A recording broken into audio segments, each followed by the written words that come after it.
another Hero Factory review. It hasn't been a little bit since I've done a Hero Factory review. Do have some I'm planning to do in the upcoming days, hopefully, as I'm filming and recording this and everything. But I do want to take a quick look at Breez 2.0. When this figure came out, this was such an interesting figure. First look at the CCBS. Only had, which, crap, of course, I have her somewhere beside me, the 1.0 Breez. But whether you want to say this is an upgrade or not, some people, I remember when this came out, loved it. Some absolutely hated it. Of course, it did end up growing on everybody, and they later reused it for Bionicle, but still. Some of the first look at the CCBS system.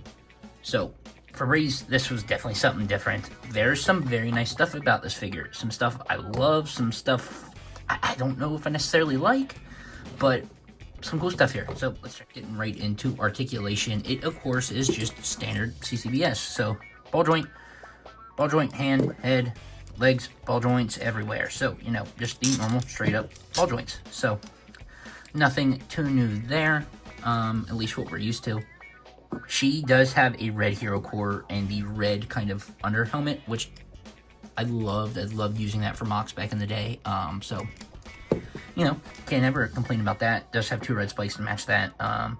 Along with that, her exclusive printed shell piece. So, Breez 2.0. There you go, and gunmetal. Speaking of gunmetal, use this on next. That might have been the only other figure that have it, but this is the only, at least hero set, to have this in gunmetal gray. So that's cool. Have this part. Also, the mask is in gunmetal gray. I remember a lot of people using this for, was it Optimus Prime they used back in the day? Either way, they did use this in the show. Well, no, it was a similar mask, if I'm correct, to the Rocka they showed from Savage Planet, but very close to that. Other than that, some, of course, lime green shells, or green shells, whatever you want to call it. Now, she does not have some armor in some places.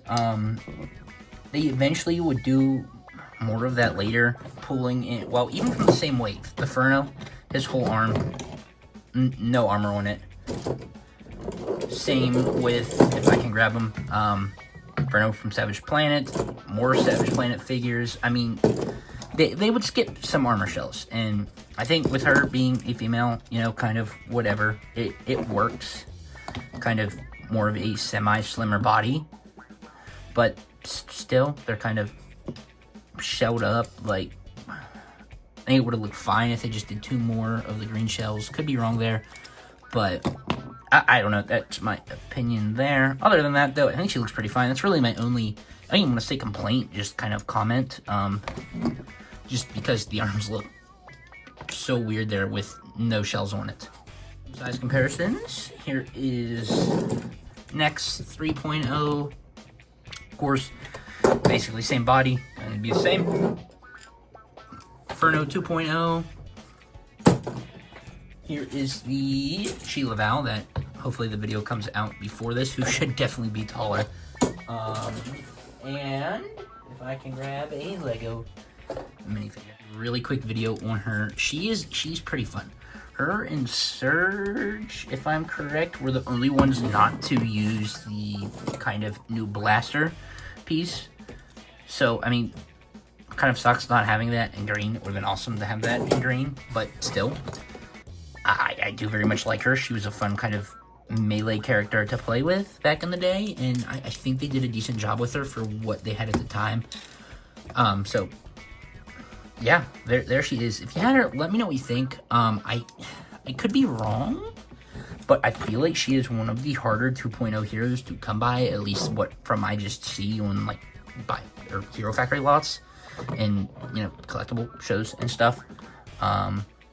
Seam Stormer is pretty easy. Nex is pretty easy. Surge also. So they seem to be the three easiest, or at least that I get the most in lots. So that's just something to point out from my experience. But there she is. Man, she's definitely getting up there in her age from when this figure was released. I mean, what was that? Was that... The last wave of Bionicle was 08. Did Hero Factory start in 2009 or 10? So is this 10 or 11? Something like that. So I mean, the CCBS is definitely showing its age, but yeah, there she is. Very quick video here on her. If you have her, let me know what you think. But yeah, definitely a fun figure. But thanks for watching. Stay tuned and see you in the next one.